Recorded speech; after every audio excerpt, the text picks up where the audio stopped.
Buenos días a todos. Como recordarán, estamos transmitiendo en vivo, gracias a Dios, que nos da los medios para que esto sea posible. Y la intención del corazón de nosotros es que más personas puedan escuchar acerca de la Escritura, acerca de la palabra de Dios. Les damos la más cordial bienvenida. Nos da gusto que nos puedan acompañar. Sabemos que Dios es el que ha puesto el deseo en el corazón de cada uno de nosotros, el poder acercarnos, el poder buscar un lugar como este para poder escuchar de su palabra. Damos gracias a Dios por eso, porque Él pone los medios, pone las circunstancias. Hoy cualquiera de nosotros pudiéramos estar en otro lugar. Yo no sé cuántos de nosotros nos hemos llegado a hacer esa pregunta: ¿dónde estaría hoy en estos momentos? ¿Dónde estaría? ¿Con quiénes estaría yo? ¿Qué estarían escuchando mis oídos? ¿Qué estarían viendo mis ojos? ¿A dónde me estarían conduciendo mis pies? Pero Dios ha permitido que estemos aquí juntos y no en otro lugar. Les invito a que hagamos una oración juntos. Vamos a pedir de la ayuda de Dios. Gracias te damos, Señor, por esta oportunidad que nos das de poder estar aquí. Porque fuiste tú, Señor, quien puso los medios, quien puso las circunstancias, aun quien puso los ánimos, Señor, para que pudiéramos estar aquí. Gracias, Señor, porque tú nos muestras tu amor cada día, porque cada día nos buscas, nos hablas, tocas nuestro corazón, hablas a nuestra conciencia, y te damos gracias, Señor, porque tú has mostrado amor por nuestras almas. Te pedimos que nos ayudes el día de hoy, que la palabra que se comparta afecte nuestros pensamientos, afecte nuestro corazón, afecte nuestros actos. Te pedimos en tu nombre y te damos gracias, Señor. Amén. Como recordarán, hemos venido estudiando de forma expositiva el libro de Juan. Yo no sé quién se acuerde en qué capítulo vamos y en qué versículo vamos. ¿Alguien se acuerda? Que nos guste compartir en qué capítulo y versículo vamos. ¿Nadie? Bueno, vamos en el capítulo 3 y vamos a iniciar con el versículo 22. Y esa enseñanza lleva por título El último testimonio de Juan el Bautista. ¿Por qué llamar esta enseñanza el último testimonio de Juan el Bautista? Es la última vez que en la Escritura se hace referencia del ministerio público de Juan el Bautista. Porque después de este evento, al no mucho tiempo, Juan sería encarcelado y sería privado de ejercer públicamente su ministerio. Ya no se le vería más a Juan bautizando, ya no se le vería más predicando del arrepentimiento, sería privado de su libertad. Si algo es bien cierto, es que el testimonio de Juan perdura hasta nuestros días. Jesucristo se expresó acerca de él que entre los que nacen de mujer no hay mayor profeta que Juan el Bautista. Y si gustan acompañarme, lo vamos a leer en el libro de Lucas, capítulo 7, versículo número 28. Lucas capítulo 7, versículo 28.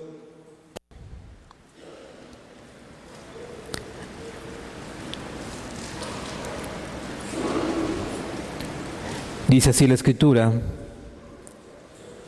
Jesús mismo hablando: os digo que entre los nacidos de mujeres no hay mayor profeta que Juan el Bautista, pero el más pequeño en el reino de Dios es mayor que él. A Juan el Bautista le tocó preparar el camino del Señor. ¿A cuántos de los profetas no les hubiera gustado ser aquellos quienes prepararan el camino de Jesús? ¿Cuántos no se hubieran sentido muy honrados para llevar ese mensaje, de ser ese hombre escogido que preparara el camino del Señor, que preparara los corazones de cada uno de los hombres para que pudiera escuchar al Mesías y lo pudiera seguir? A Juan el Bautista le tocó ser ese profeta, y gran dicha sentía por haber sido escogido.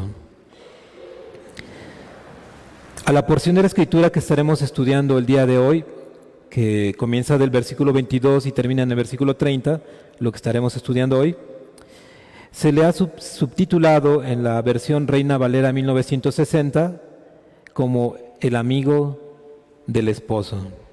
Si ustedes ven su Biblia en el libro de Juan, en el capítulo 3, versículo 22, van a encontrar ese subtítulo que dice el amigo del esposo. Entenderemos a qué se refiere Juan el Bautista cuando se hace llamar a sí mismo el amigo del esposo. Muy bien, vamos a comenzar con el versículo 22, que dice así: después de esto, vino Jesús con sus discípulos a la tierra de Judea y estuvo allí con ellos y bautizaba. Más adelante en el capítulo 4, entre paréntesis, hace mención que en sí no era Jesús quien estaba bautizando, sino sus discípulos, aclarando. Ahora ya no era solamente Juan el Bautista que estaba bautizando. Ahora se le veía a los discípulos de Jesús que estaban bautizando. Esto pudo haber despertado inquietudes en los discípulos de Juan, pudo haber despertado dudas, ¿por qué no decirlo? Pudo haber despertado celos de que había discípulos de Jesús que estaban bautizando y ya no era su maestro el que estaba con esa actividad. Continúa diciendo el versículo 23, Juan bautizaba también en Enón junto a Salim, porque había allí muchas aguas y venían y eran bautizados. Jesucristo no fue la última persona a quien Juan bautizó, sino que paralelamente al ministerio de Cristo, Juan continuaba con su ministerio. Juan continuaba bautizando personas. Juan continuaba predicando acerca del reino, del arrepentimiento. Tanto con Jesús como con Juan, las personas se acercaban para ser bautizados. Podemos darnos cuenta de la fidelidad de Juan, cómo él fielmente estaba perseverando. En ningún momento pretendió Juan que su ministerio fuera mayor al de Cristo. Juan tenía bien puestos los pies sobre la tierra, tenía bien clara su misión y su anhelo era cumplir esa misión hasta el último día de vida que él tuviera. Tal evento sucedió entre la tentación de Jesús y el encarcelamiento de Juan. Si nosotros buscamos en los evangelios sinópticos, que son Mateo, Marcos, Lucas, y buscamos este evento, no lo vamos a encontrar, pero lo sitúan entre la tentación de Jesús y el encarcelamiento de Juan. En ese momento fue cuando hubo esta discusión de los discípulos de Juan. Dice el versículo 24, porque Juan aún no había sido encarcelado. No mucho tiempo después, Juan fue encarcelado y fue encadenado por Herodes Antipas, quien era gobernador de Galilea. Pero, ¿por qué Herodes tomó esa decisión de encarcelar a Juan? Porque Juan lo reprendió por todo lo malo que había hecho. Juan le hizo saber a Herodes: eres un pecador, no estás viviendo de acuerdo a los mandamientos de Dios. Y le hizo un señalamiento además a Herodes Antipas. Le dijo: estás viviendo con la mujer de tu hermano. Eres un adúltero, Herodes. Y Herodes se molestó, se enojó y manda encarcelar a Juan. No solamente él estaba enojado, también Herodías, mujer de Filipo, terminó muy enfurecida y dispuso en su corazón esperar el momento más apropiado, más indicado para tener que quitarle la vida a Juan. Aunque Herodes Antipas le quería quitar también la vida a Juan, no lo hacía, porque dice que tenía miedo de las personas, de la gente, de los judíos, porque tenían a Juan como profeta. Y ese temor le llevó a Herodes Antipas a esperar, pero llegó el momento. Herodes hace una celebración para festejar su cumpleaños. Y fue en ese evento cuando se dan las circunstancias y Herodías hace que quiten la vida a Juan, pidiendo que cortaran su cabeza y la pusieran en una charola de plata. Como Herodes públicamente dijo que iba a hacer todo lo que le pidiese la hija de Herodías, se sintió obligado, se sintió forzado, siendo él un gobernador. Y pues bueno, Herodes quitó la vida de Juan.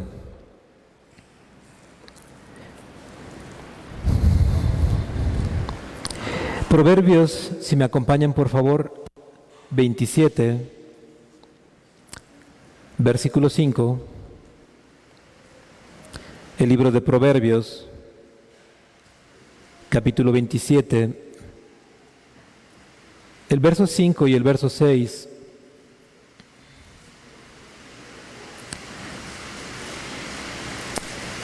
Dice así: mejor es reprensión manifiesta que amor oculto. Fieles son las fieles son las heridas del que ama, pero inoportunos los besos del que aborrece. Herodes Antipas y Herodías, quienes consintieron en la muerte de Juan, quienes mantenían una relación de adulterio, no entendieron el amor de Juan hacia sus vidas. No entendieron que esa reprensión era por amor a ellos. Ellos preferían ese amor oculto, ellos preferían esos besos que aborrecen. Repetidas veces en este púlpito, a través de la Escritura, se ha denunciado y se ha reprendido el pecado. Y deseamos de todo corazón seguir denunciando. No diluir la palabra, no diluir el Evangelio. Y puede ser que haya personas que nos acompañen, que se molesten, que se disgusten. Pero aquí la Escritura nos está enseñando que es mejor la reprensión manifiesta que un apapacho, que ese amor oculto. La traducción del lenguaje actual traduce esos mismos versículos de la siguiente manera: quien de veras te ama, te reprenderá abiertamente. Más te quiere tu amigo cuando te hiere que tu enemigo cuando te besa. Muchos de nosotros convivimos a diario con compañeros del trabajo, con amistades, con familiares. A veces de repente no falta que nos expresemos de ellos, mis amigos, pero mi amigo me está invitando a hacer cosas indebidas, inapropiadas, me está invitando a tomar, me está invitando a robar, me está invitando a mentir, me está invitando a hacer negocios inadecuados, inapropiados, fraudulentos. Ese no es un amigo. Esa persona no nos ama. Esa persona no está interesada en nuestra salvación. Pero hay quienes abrazan esa idea y dicen que son sus amigos. Más te quiere tu amigo cuando te hiere que tu enemigo cuando te besa. Herodes no entendió. Herodías no entendió. Continúa Juan diciendo en el versículo 25: entonces hubo discusión entre los discípulos de Juan y los judíos acerca de la purificación. Y vinieron a Juan y le dijeron: Rabí, mira que el que estaba contigo al otro lado del Jordán, de quien tú diste testimonio, bautiza, y todos vienen a él. Podemos notar que había molestia en los discípulos de Juan. No estaban conformes, no estaban satisfechos, no estaban alegres al ver lo que estaba sucediendo, al ver que Jesús bautizara y que comenzara a tener muchos seguidores. Se despertó celo en ellos, envidia. La expresión "todos vienen a Él" está revelando un aumento considerable de personas que estaban siguiendo a Jesús para ser bautizados. El número de personas que venía a Cristo era por mucho mayor a la cantidad de personas que iban a ser bautizados por Juan. Parecía ser que el ministerio de Juan iba en declive. ¿Qué estaría pasando con ese ministerio? Se estarían preguntando los discípulos de Juan. ¿Por qué ya no vienen más personas? ¿Por qué van más con Cristo? Estos discípulos estuvieron presentes aquel día que Juan dio testimonio de Cristo, cuando dijo que Jesucristo es el Hijo de Dios, el Cordero que quita el pecado del mundo. Y allí estuvieron estos discípulos, y ellos escucharon el testimonio de Juan. Pudiéramos preguntarnos, ¿qué pasó con ellos? Si escucharon a viva voz a su maestro, Juan, que estaba dando testimonio de Jesús, ¿qué pasó? Tenían como maestro al mayor de los profetas,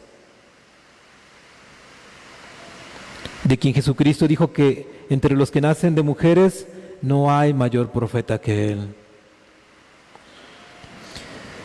Si notamos en el versículo que acabamos de leer, estos discípulos ni siquiera pronunciaron el nombre de Jesús cuando fueron a presentar su queja ante su maestro Juan. Se limitaron a decir solamente: el que estaba contigo. ¿Por qué no dijeron el Cordero de Dios? ¿Por qué no dijeron el Mesías? Solo dijeron el que estaba contigo al otro lado del Jordán. Estaban más preocupados por la decadencia del número de personas que eran bautizadas por Juan que por la extensión del reino de Dios. Así hoy en día, muchas agrupaciones religiosas están más preocupadas por el número de feligreses que asisten a sus que por la extensión del reino de Dios. Están más preocupados porque el número de feligreses aumente sin importar si son salvos genuinamente, sin importar si la vida de los feligreses ha sido transformada por la predicación de la palabra de verdad. Están más preocupados por los ingresos, por los diezmos, por las ofrendas, que por la vida piadosa de sus congregantes. Tanto es la preocupación de las agrupaciones religiosas por el aumento del número de sus feligreses, que se empiezan a inventar estrategias para atraer a más personas. Algunos convirtiendo sus reuniones en un circo, exponiendo a vituperio el nombre de Cristo. Otros han convertido sus templos en cuevas de ladrones. Le prometen a las personas que por cada peso que ellos ofrenden o diezmen, Dios les va a devolver 100 veces más, argumentando que Dios ama al dador alegre, tomando como pretexto la Biblia para enriquecerse a sí mismos. Otros grupos religiosos han diluido el mensaje del Evangelio y han dejado a un lado la predicación contra el pecado, asegurando que con solo una oración mágica cualquiera puede ser salvo, sin necesidad de arrepentimiento y nada más alejado de la verdad. Pues las demandas del Evangelio, que son el arrepentimiento y fe para salvación de nuestros pecados. Otros han inventado que como Dios es todo amor, al final Él va a perdonar a todos. Que como un Dios amoroso va a castigar a las personas, que como un Dios amoroso los va a mandar al infierno. Y así hay agrupaciones que con tal de atraer a más personas, que con tal de que su número no se reduzca, tienen que estar enseñando cosas que no están de acuerdo a la Escritura. Como personas, es muy difícil y casi imposible que seamos capaces de perdonar una infidelidad. Cuando esto llega a suceder, la persona se siente herida, la persona se siente profundamente lastimada. Algunos llegan a hacer justicia por su propia mano. Otros son más discretos y bueno, pues vamos a pagarle a alguien para que haga justicia por mi propia mano, porque me ha hecho un daño, porque me ha lastimado, porque me ha herido. La sociedad está harta de robos, la sociedad ya está harta de las violaciones, de los asesinatos, de los secuestros. Tanto así que hoy en día se han juntado grupos y han hecho ellos mismos justicia por su propia mano.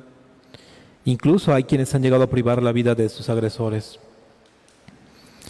Pero eso sí, se han inventado esa idea de que Dios es amor y Dios va a perdonar a todos al final. No dispone su corazón para perdonar. pero quieren que Dios los perdone. Hacen justicia por su propia mano, pero rechazan la justicia de Dios. Estoy convencido de que es fácil señalar las faltas de los demás sin darnos cuentas de las nuestras.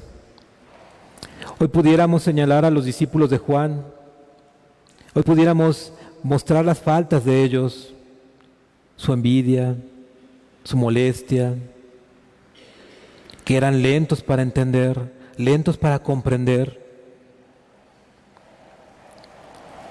Estoy convencido que si no somos cuidadosos en buscar, preservar y vivir la verdad del Evangelio, solo seremos una agrupación religiosa más, que solamente está preocupada por el número de feligreses que por la extensión del reino. Continúa diciendo el versículo 27,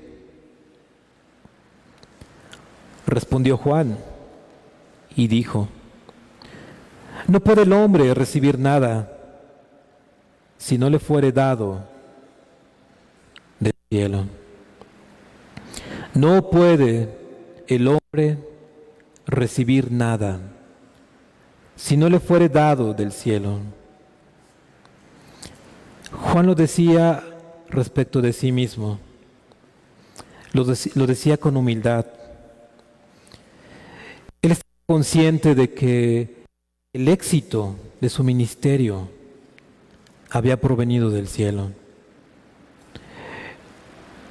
Sabía que Dios se lo había dado. Y él estaba consciente que era Dios quien determinaría el rumbo que tendría su ministerio. Juan estaba completamente subordinado a Dios. Y Juan estaba conforme con lo que Dios determinase para su ministerio. Y es por eso que dice que no puede el hombre recibir nada si no le fuera dado del cielo.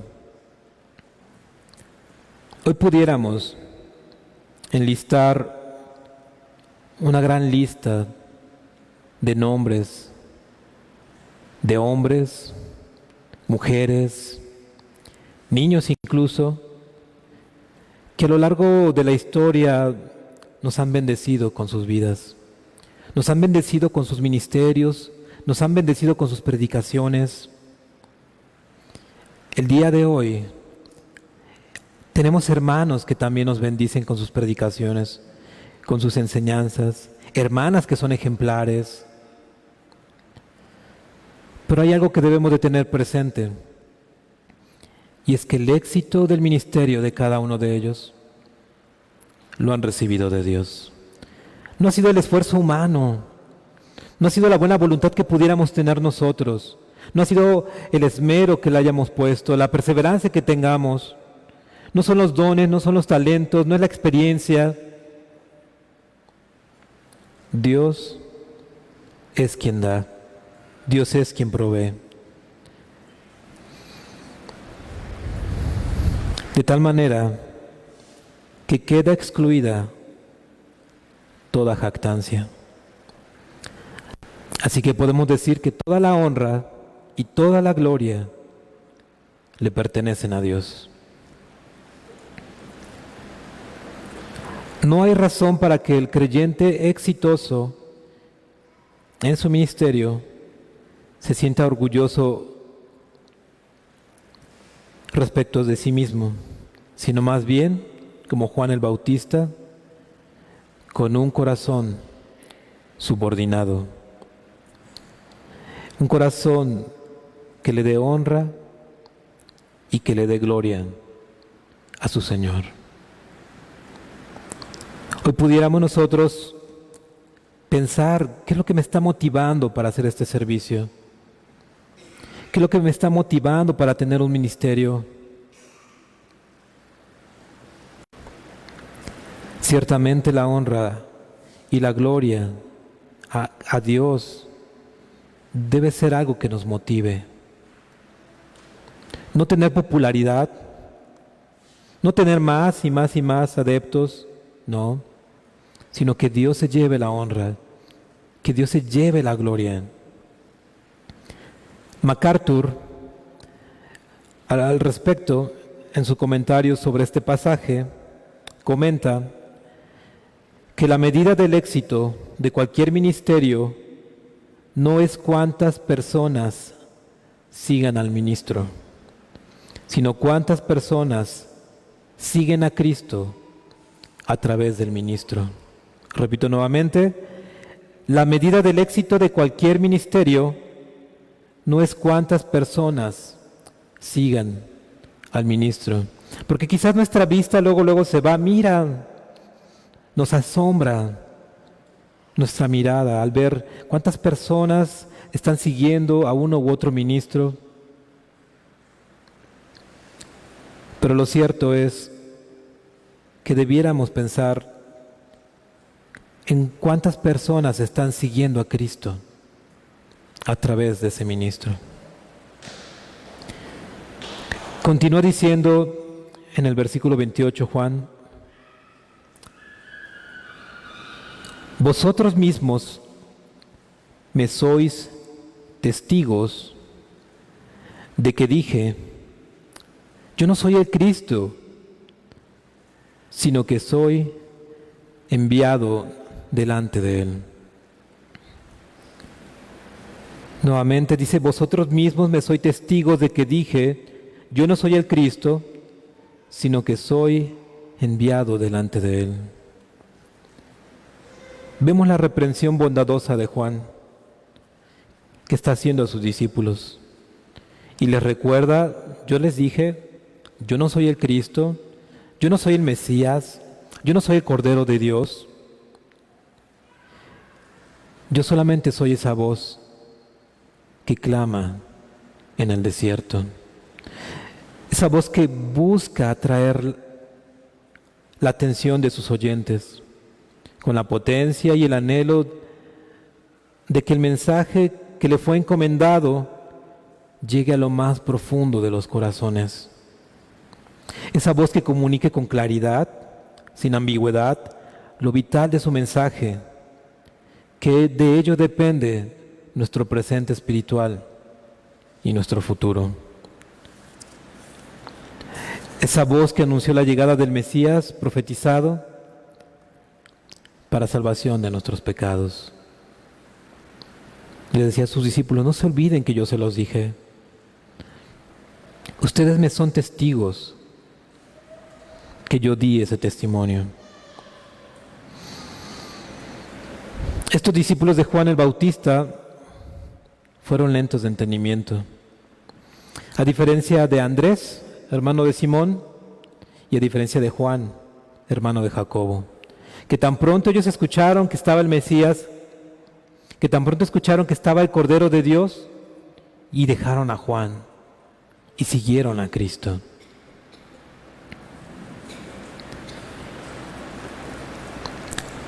¿Cuántos en ninguna manera somos mejores que esos discípulos tardos de entendimiento?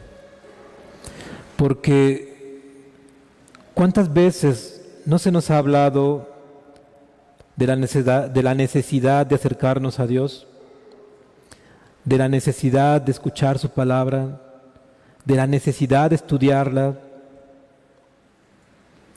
y lo dejamos para más tarde? Ya será para otro día. Otro día voy a buscar a Dios, otro día le voy a seguir, pero hoy no. ¿Qué haremos al respecto? ¿Qué hará usted al respecto? ¿Entregará su vida a Cristo? ¿Dejará a un lado su orgullo?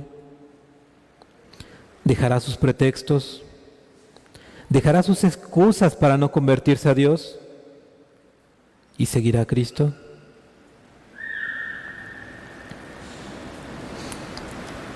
Porque ya vimos que esos discípulos fueron lentos para entender. Pero ¿qué hay de nosotros? ¿Que cuántas veces no se nos ha hablado de la palabra? ¿Que cuántas veces no se nos ha reprendido? Que cuántas veces no se nos ha dicho que nos acerquemos a Dios, que nos humillemos delante de Él. ¿Qué haremos al respecto? Continúa Juan diciendo en el versículo 29, el que tiene la esposa es el esposo, mas el amigo del esposo que está a su lado y le oye, se goza grandemente de la voz. Este mi gozo está cumplido. Una vez más, el que tiene la esposa es el esposo, mas el amigo del esposo que está a su lado y le oye, se goza grandemente de la voz del esposo. Así pues, este mi gozo está cumplido. Juan está haciendo uso de una ilustración de una costumbre de Judea. De hecho, si recordamos, cuando empezamos a leer el versículo 22, dice que Jesús se fue a Judea. Y ahí estaba Juan. Y está tomando esa ilustración de esa costumbre de esa tierra de Judea, donde una persona que acompañaba al esposo o al novio, que se le conocía como el amigo del esposo, o en algunas otras versiones el amigo del novio. Y Juan quiere hacerle entender a sus discípulos, yo no soy el esposo, yo solamente soy el amigo del esposo. Es al esposo a quien le pertenece la esposa y no al amigo. Antes de la boda, el amigo del esposo actuaba como un mediador. Dentro de sus tareas era favorecer y alentar los intereses del esposo, eliminando cualquier obstáculo que se pudiera presentar, porque él estaba anhelando que se llegara a ese momento de esa boda.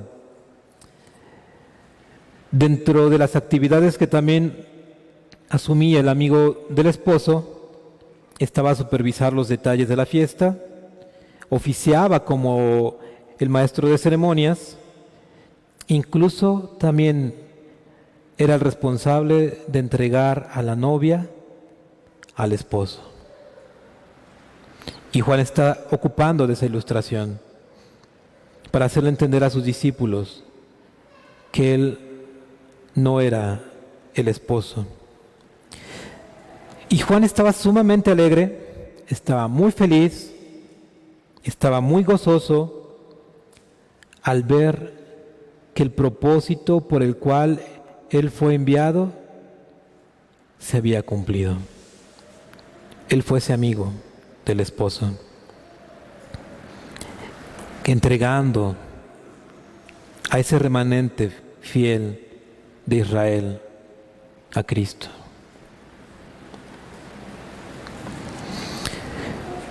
Juan sentía profunda alegría al ver que ahora multitudes estaban siguiendo a Cristo y dejaban de seguirlo a Él.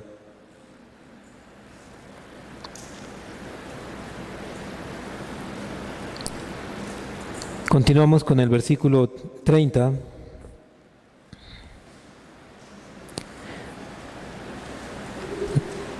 Ya casi terminamos. Dice así el pasaje: es necesario que Él crezca, pero que yo mengüe. Y vemos una asombrosa expresión de Juan, que nos está revelando la calidad de su humildad. Es necesario que Jesucristo crezca. Es necesario que más y más personas lo sigan a Él y que yo mengüe.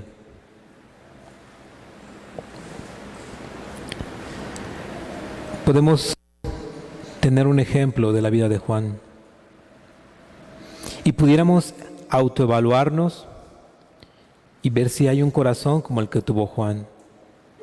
Si estamos más preocupados por Dios, por su obra, o estaremos más preocupados por nosotros mismos. Si estaremos más preocupados por nuestra fama que por la fama de Cristo. ¿Qué cosas vienen a nuestro corazón? ¿Qué cosas nos distraen? ¿Qué cosas nos están alejando de ese propósito? Les invito a abrir la Escritura en el libro de Gálatas, capítulo 2. Si me acompañan de favor, el libro de Gálatas, capítulo 2.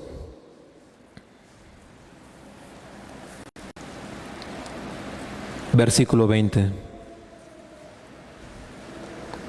El apóstol Pablo, diciendo: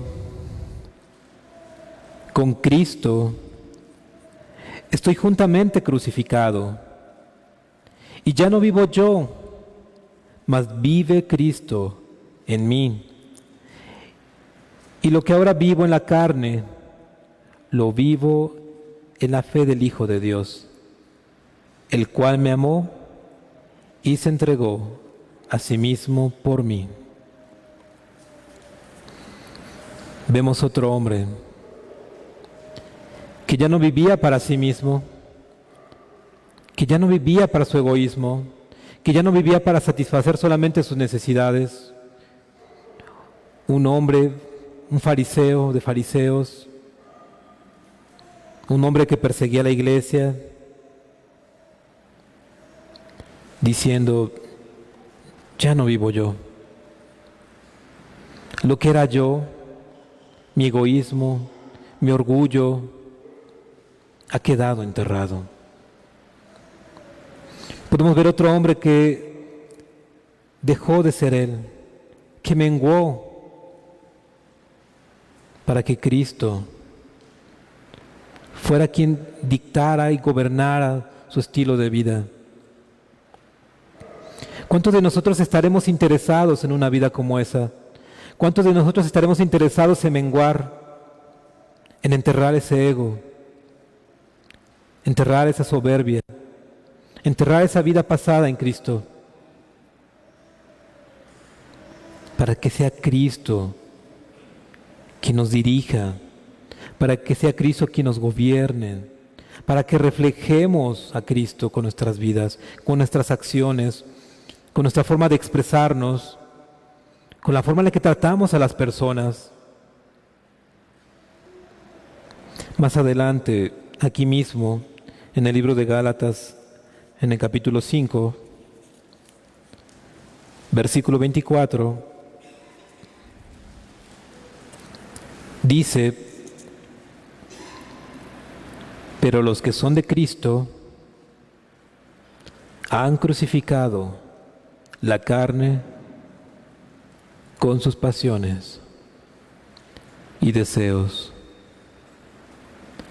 Pero los que son de Cristo han crucificado la carne con sus pasiones y deseos. Hoy podemos examinarnos a la luz de la Escritura. ¿Cómo está su vida hoy? ¿Cómo está su corazón? ¿Qué piensa usted acerca de Cristo? ¿Acerca de las palabras de Cristo? Hoy pudiéramos tomar una decisión, ser serios con esa decisión, crucificar esta carne, crucificar esas pasiones, crucificar esos pecados, crucificar ese ego. Pudiéramos preguntar: ¿no está usted cansado de vivir apartado de Dios?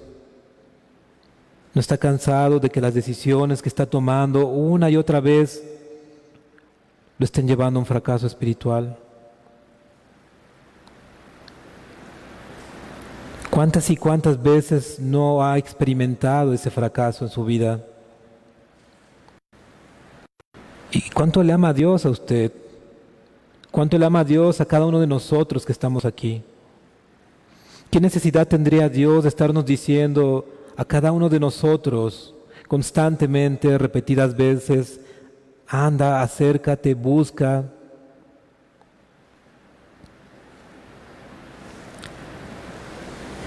Y decía Juan el Bautista, porque es necesario que Él crezca y que yo mengüe.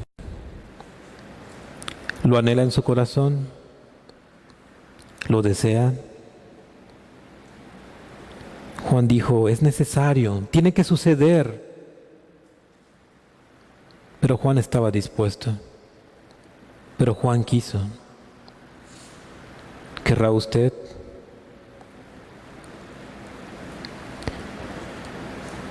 ¿Cuántos anhelaremos que sea Cristo quien crezca en nuestras vidas y no nosotros?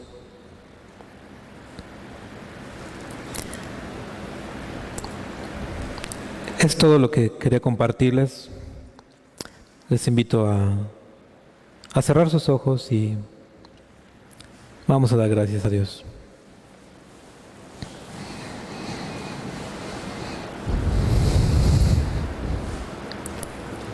Te pedimos, Señor, que vengas a alumbrar nuestro entendimiento, que nos sea clara tu palabra a nuestros pensamientos. Queremos entenderla, Señor. Queremos vivir de acuerdo a tu palabra. Por favor, ayúdanos a través de estas enseñanzas a poder comprenderlo, a que nuestros ojos puedan ser abiertos, Señor,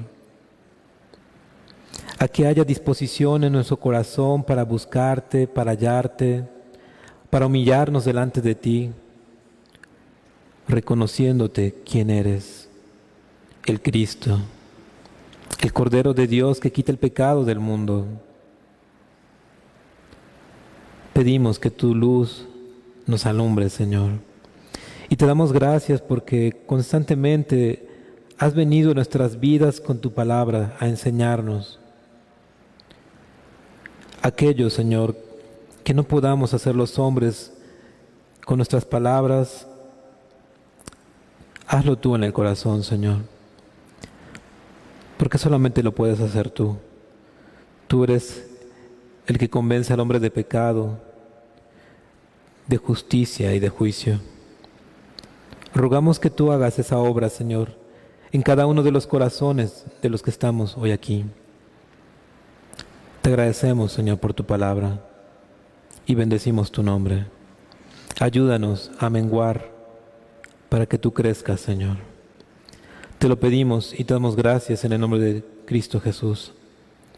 Amén, Señor.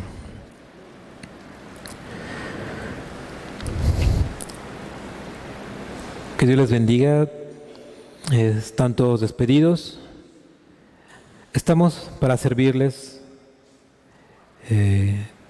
Si gustan, pueden platicar con varios de los hermanos que están aquí, con nuestro hermano pastor. Yo no soy pastor, soy un hermano que le ha sido concedida esa oportunidad de poder compartir un mensaje, pero si gustan podemos platicar y estamos para servirles.